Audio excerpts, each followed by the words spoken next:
اهلا وسهلا متابعينا الكرام، كي دايرين؟ بخير، مرحبا بكم معنا في هذه الحلقه الجديده.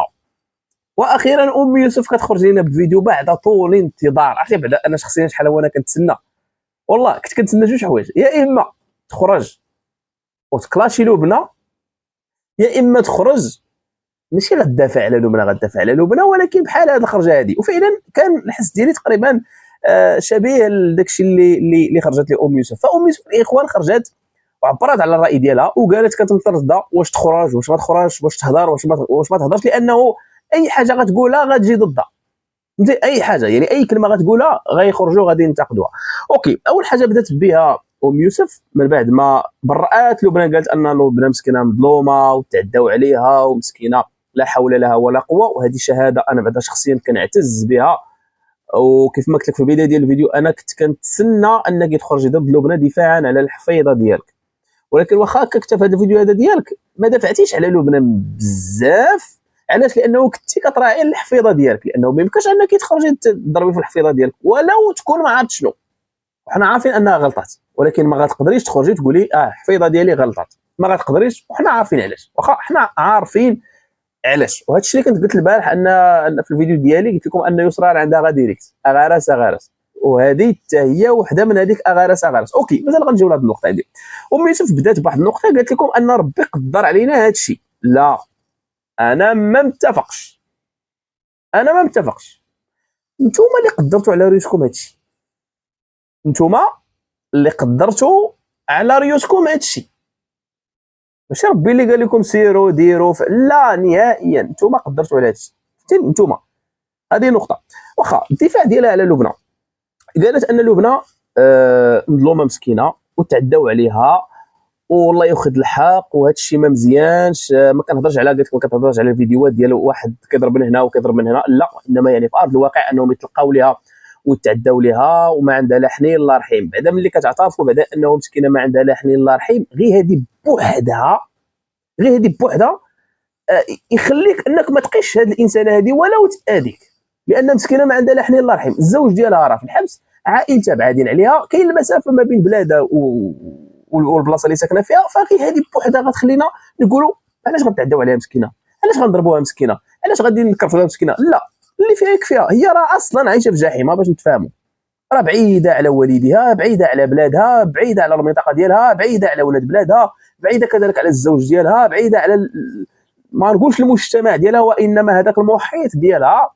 وفي واحد العائله اللي كلها مشاكل، الناس من هنايا، الشكايات من هنايا، الولايات من هنايا، تقديمات من هنايا. يعني السيده راه عايشه للاسف الشديد، عايشه واحد الحياه اللي ما تبغيها حتى شي واحد، ما تبغيها حتى شي واحد.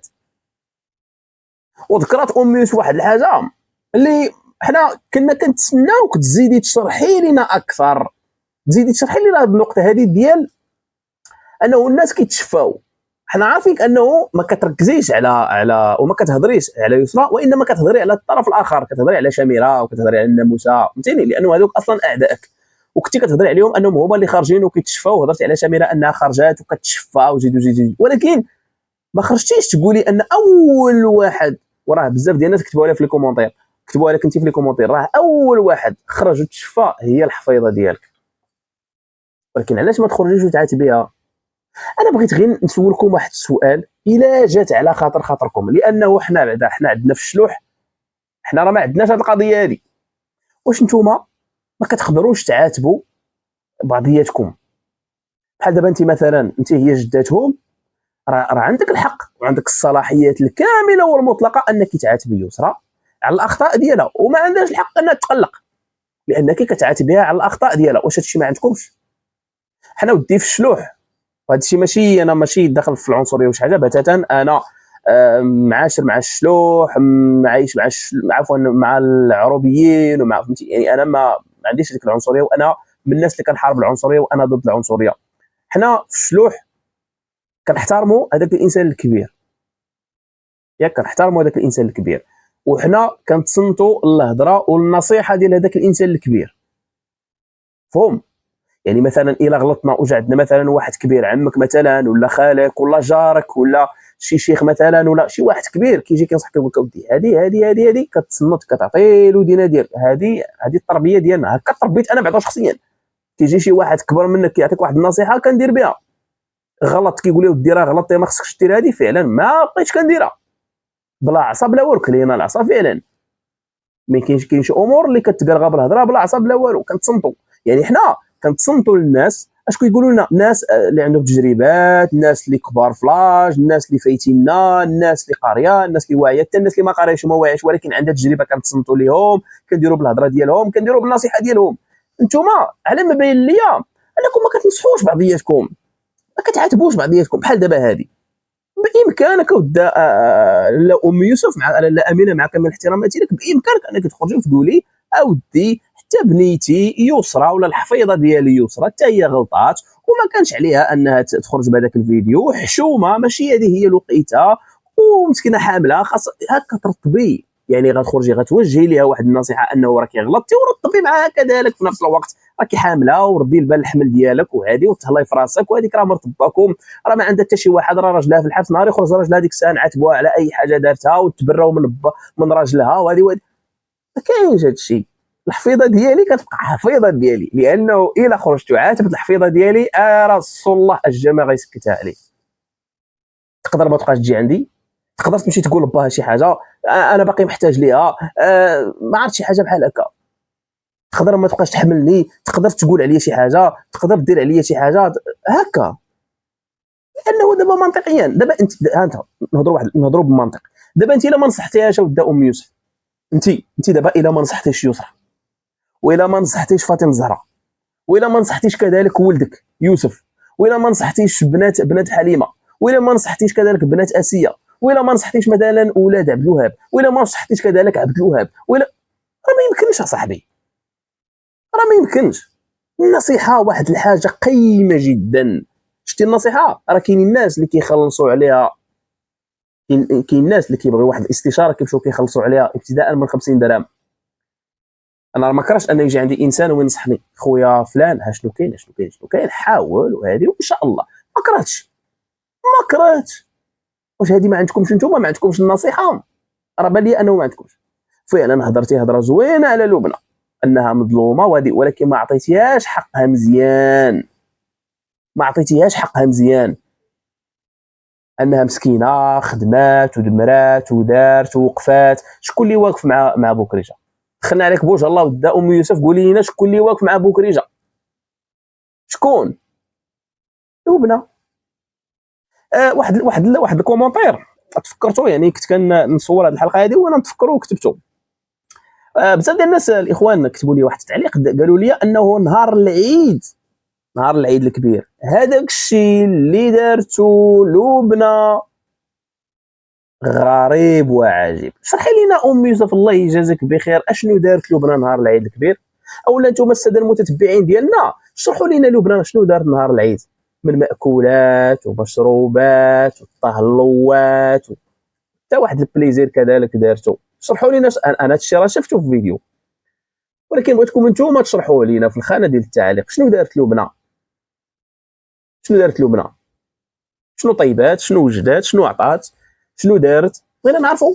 يعني الا كانت هاد لبنى هذه ما مزياناش وما كتسواش وكدير مؤامرات، ما يمكنش انا غنتسناها انا نهار العيد طيب ليا ولا دير ليا ولا تفعل ليا ولا ترك ليا، ما يمكنش. هضرت معكم البارح في الفيديو، ما بقيتش كنتذكر بالضبط كثره الفيديوهات، هضرت لكم على المصروف اللي كانت كتصرف لبنى على بوكريشه، واللي جا واحد النهار كان واحد الخصام بيناتهم وجات يسرى سيدي قالت شنو راه نتكلف انا بهذا المصروف ديال بابا، شنو زعما غتخلعنا هاد لبنى هادي، زعما هاد لبنى غتخلعنا تبقى تهز علينا فمها لا كنخسر 2 مليون لا كنخسر 3 مليون في الشهر. سيدي انا شوف كتصرفي على بابا انا نصرف على بابا، وقالت بالحرف انا بابا غنهزو بسناني وغندير ليه وغنفعل ليه، ومشات صرفات عليه مره جوج وهي تخرج في الفيديو قالت لكم هادشي راه بزاف، بابا كيتشرط بزاف، بابا باغي هادي، بابا ها راه لبنى راه اكثر من عام وهي كتصرف عليه وباقي تابعها عام اخر وما عمرها ما خرجت وقالت الله اللهم انا هذا منكر هذا الشيء راه بزاف، ما عمرها ما قالت. فعلا كتخرج وكتشكي ولكن كتخوي قلبها على المتتبعين وكتقول لنا شنو كاين، كتشارك معاهم. او ديرها اليوم بكريشه قال لي جيبي لي دجاجه محمره، ومشي وقال لي شوف ديري لي الزيتون بالعظم ماشي بالعظم، يعني الشروط، شوف ديري فيه الزعفران ديال تليوين ما ديريش ديال سطات. يعني واحد بجموعه شوف جيبي لي املو، وملي درت املو قالوا لها لا راه ما يمكنش، وتقلق عليها قال لها سيدي لا خاصو يدخل املو. يعني كان كيتشرط شي شروط بزاف، لا جيبي لي واحد اللبسه تكون بون كاليتي سيري لزارا ولا سيري لاديداس وشري لي، يعني كان كيتشرط شروط بزاف. وانت راه جربتي على مدى النهار او يعني السيمانه الاولى واقيلا ولا جوج سيمانات جربتي، يعني جوج زيارات جربتي، هزيتي يديك يعني ما بقاش بابا غنهزو بسناني، ما بقاش هزيتي واحد شويه بسنانك وانت تحطيه لانه كان ثقيل. هادشي راه بزاف لانه راه ما يمكنش عندك طوموبيل، اختك، انت، مكياجك، مصروفك، مسائلك، الدار، التوجد ديالك للعرس، زوجك وبزاف ديال الامور، فغتزيدي باباك حتى هو لا. وطاحت لك كذلك حتى في البال ديال كيفاش انا غنصرف على بابا وهي ما غتصرفش عليه؟ شنو هي تبقى تجمعهم؟ لا لا خليها هي تتكلف به، هذاك راجل هذاك او واخا راجل هذا حتى هو باك. حنا ما كنهضروش على الماده، حنا كنهضروا على لو جيست، على ذاك البليزير، على هذيك الوقفه. هي راه وقفات وصبرات كيف ما وقفات معكم حتى نتوما، كيف ما نتوما وقفتوا معاها. هادشي علاش كنقول لكم هي عطات وحتى نتوما عطيتوا، هي خدات حتى نتوما خديتوا. ما نخليوش مشكل بسيط انه يخلي هذه العلاقه هذه انها تشتت، مشكل بسيط وتافه، ماشي حتى زعما شي مشكل اللي ممكن اننا نطيفوا عليه ونضربوا عليه ونقطعوا هذاك العرق، لا.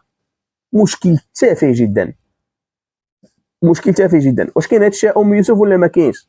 هضرتي معقوله ولا ما معقولاش؟ واش انت راضيه على هذه المشاكل هادو؟ واش انت راضيه على ان مرت باك استسمح على هذه الهضره هذه، على عفوا، واش كت يعجبك الحال؟ هذا الشيء اللي داروا لمرت ولدك عجبك الحال؟ عجبك الحال هذا الشيء اللي كديروا الحفيظه ديالك بنت ولدك؟ لا. عجبك هذا المشكل هذا اللي واقع بيناتهم؟ لا. عجبك هذا الخصام هذا اللي واقع بيناتهم؟ لا.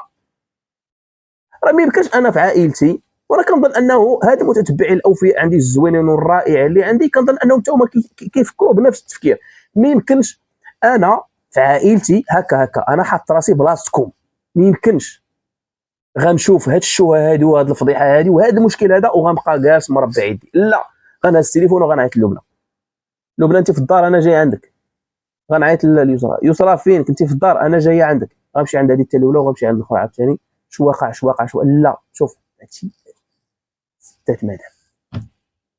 المشكل الاول الثاني الثالث هذا الشيء ماشي ديال انه يخرج اليوتيوب، وي الامور اخرى خرجت اليوتيوب تما ما عندك ما تصالح وما عندك ما، لانهم الاخرين راه بوحدهم ما يمكنش انك، لانهم اصلا كاع ما حامليكم ديال الناموسه، فهذاك الشيء خارج اليوتيوب دونك ماشي مشكل، هذا الشيء حتى حنا خدامين فيه وهذه.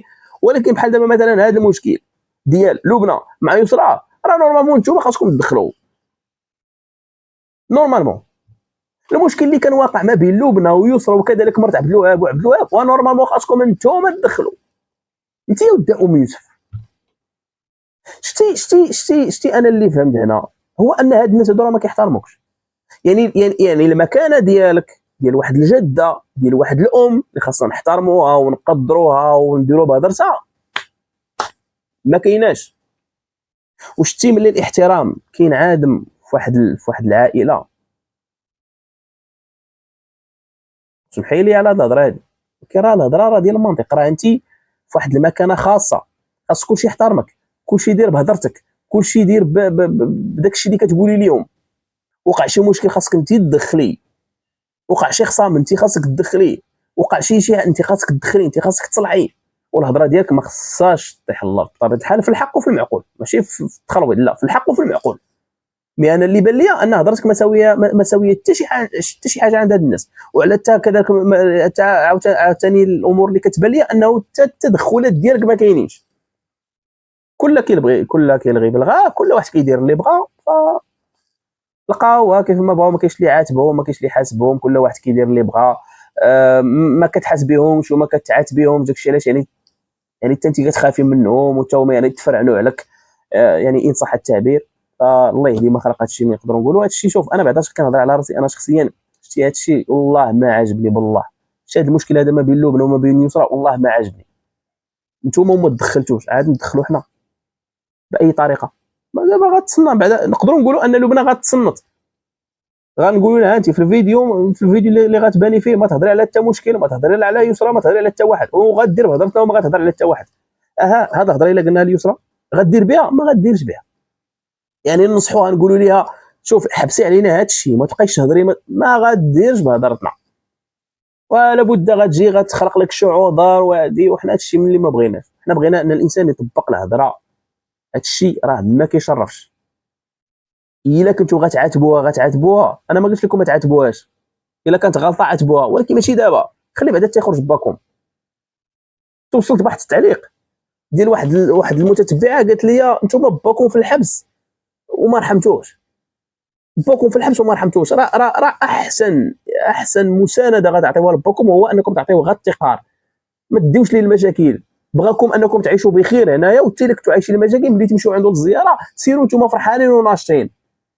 واش كلشي بخير؟ بخير بابا، ما خاصنا حتى خير، الحمد لله. علاش؟ باش تعطيوه حتى هو واحد الطاقه ايجابيه، باش يعني انه يعيش بخير تما. ماشي نتوما كتمشيو عنده شكا دارت وداروا. دونك كيفاش بغيتوا انه ما يتحطمش؟ هو بين 4 ديال الحيوط وكيشوف انه باقي ليه شهور طويله وما كيتمتعش بالحريه الكامله ديالو، وكتزيدوه بالمشاكل. ما يمكنش. يعني ما راعيتو التالي هو اللي في السجن، عاد تراعيو لهادو اللي في الحريه، للاسف الشديد. يلا، تحياتي لكم الاخوان، شكرا لكم بزاف على المتابعه. وصلت النهايه ديال هذه الحلقه. مشكوره ام يوسف بعدا على الكلام اللي قالته على لبنى، واخا يعني ماشي شي كلام نيت، ولكن مشكوره بعدا براتها. تحياتي لك وشكرا لك بزاف. وسمح لي الا انتقدناك، ما كنبغيش ننتقدك بزاف. والله العظيم الا عزيزه عليا صراحه، يعني عزيزه عليا، ولكن المهم جيتي فاش في الصمطه. المهم ما عليناش. يلا، هادشي اللي كان الاخوان. دعمونا باللايكات ديالكم، بارطاجيو لينا هذا الفيديو، بغيت الراي ديالكم في القناه ديال التعليق كتعملوا كلها فضلا وليس امرا. هادشي اللي كاين. السلام عليكم ورحمه الله.